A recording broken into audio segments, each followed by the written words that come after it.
Pak Safi menyelesaikan masa kecilnya dari SD sampai SMP di kampung beliau. Tamat SMP, Pak Safi pindah ke Bukit Tinggi, melanjutkan pendidikannya di PGA Negeri. Hijrah beliau yang pertama dari ladang ke Bukit Tinggi. Untuk apa? Untuk menimba pengetahuan dan bertanya.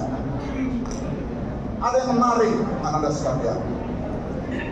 Pak Safi bukanlah dari keturunan orang kaya, tetapi beliau adalah dari keturunan intelektual karena bapaknya juga Buya Khalil namanya. Ada yang menarik, di Bukit Tinggi, anak-anak sekalian, tidak sama dengan kita yang ada di sini. Pak Safi pernah bekerja sebagai guru di Lawang namanya.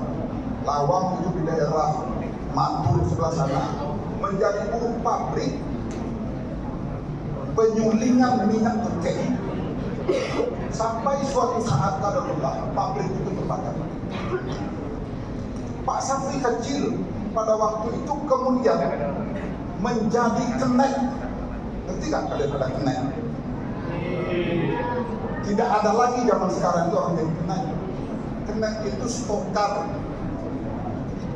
Di mobil-mobil kecil pada waktu itu ada kenek yang tugasnya mengangkat barang kalau ada yang naik, mengangkat membantu orang kalau mau naik mobil. Pak Safi pernah menjalani profesi sebagai kenek tersebut beberapa tahun lamanya. Dia sampaikan, dia berpikir pada waktu itu anak-anak sekalian, kehidupan sebagai kenek itu kehidupan kasar, kehidupan pembicaraan tidak bagus, hidupnya dari loket ke loket. Akhirnya beliau mengambil keputusan diri tidak bagus untuk pendidikan beliau. Di saat itulah beliau hijrah ke Pekanbaru. Hebat anak-anak sekalian. Dia tidak punya siapa-siapa di Pekanbaru. Dia tidak punya orang tua di Pekanbaru. Apa yang dia lakukan? Masya Allah luar biasa, sebagai seorang pembelajar luar biasa. Pak Safi tinggal dari mana? Tinggal di masjid. Dia pernah tinggal di masjid Jalan Mangga, masjid Al-Khairat namanya.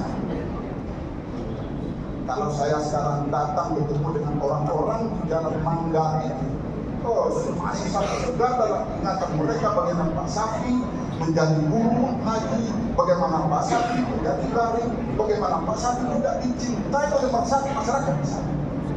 Luar biasa Pak Safi, karena pada waktu itu beliau pun juga sudah melanjutkan kuliahnya di IAIN Suska. Beberapa tahun lamanya Pak Safi menjadi daring di masjid Al-Khairat. Pernah suatu kali, anak sekalian, beliau juga pernah menjadi cleaning service. Pak Safi pernah menjadi cleaning service, istilah dia menjadi tukang sapu di kantor polisi. Masya Allah, seorang ustaz, seorang pembelajar, seorang yang begitu cinta ilmu, demi melanjutkan sekolahnya, demi menghidupi dirinya, dia bersedia menjadi tukang sapu di kantor polisi. Pernah suatu kali ada keimbangan di kantor polisi. Yang paling mudah untuk orang adalah masa kecil. Dia diancam, kamu kan yang ngambil, emang aja Pak, yang tegas dan nyatakan bahwa tidak. Akhirnya memang dia tidak, kenapa dia membentuk ada CCTV tidak bisa ketahuan. Terakhir si penyelidik bertanya, bilang begini kepada saya, udahlah, kalau sekarang udah, nanti tidak usah dipulang lagi ya. Maksud Bapak apa? Kalau Bapak bilang tidak usah dipulang lagi, berarti saya yang buat kemarin. Tajam anak saya. Anak sekalian, bermacam-macam yang mereka jalani profesi untuk melanjutkan pendidikan. Di Bukit Tinggi, dia pernah ikut demonstrasi tahun 65. Di Pekanbaru dia juga aktif, karena di Bukit Tinggi dia aktif sebagai pengurus kaki. Persatuan Aksi Pemuda Pelajar Indonesia yang melawan PKI di tahun kembali. Beliau juga aktif di organisasi, beliau aktif di SAIPI, beliau juga aktif berdakwah dan lain sebagainya. Saudara sekalian, saya tidak akan banyak menyinggung persoalan bagaimana kemudian yayasan ini karena banyak kita lihat. Saya ingin mencoba melihat di balik itu semua. Bekerja keras, belajar, bukan itu saja Anda sekalian. Betapa hebatnya seorang Syekh Khalil Nofizar kalah jauh. Pada umur yang tidak muda lagi, beliau masih tetap selesai satunya sarjananya, dia lanjutkan mengambil masternya, MPD dia dapat, dia peroleh. Itu pun dia juga tidak cukup, walaupun sudah tidak muda lagi, dia bilang paham.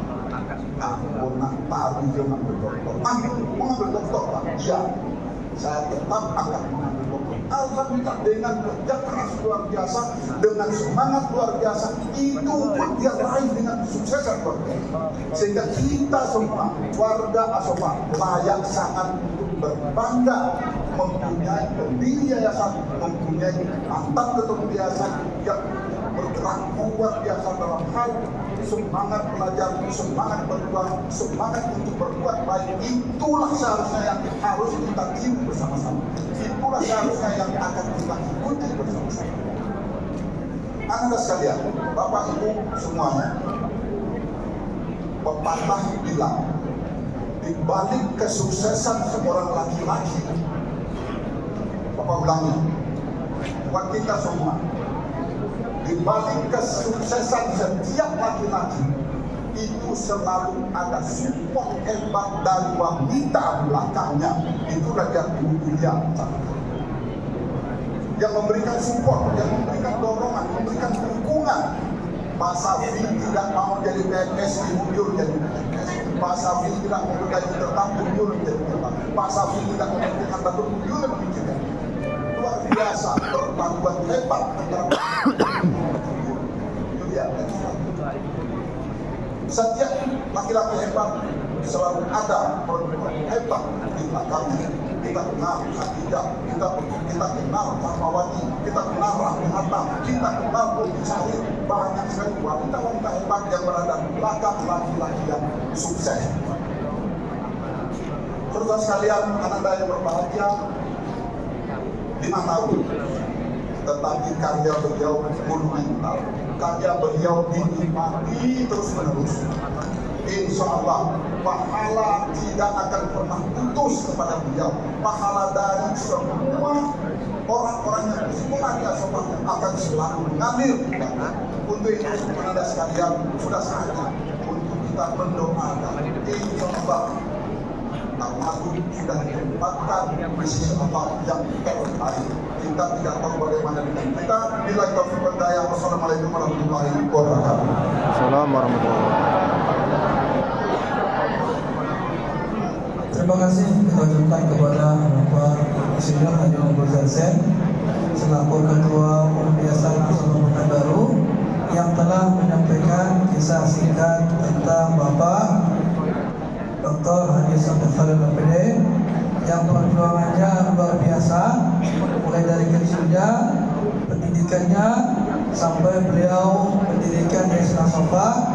Dan hari ini Yayasan Asofa itu, sekolah Asofa itu kita nikmati bersama-sama.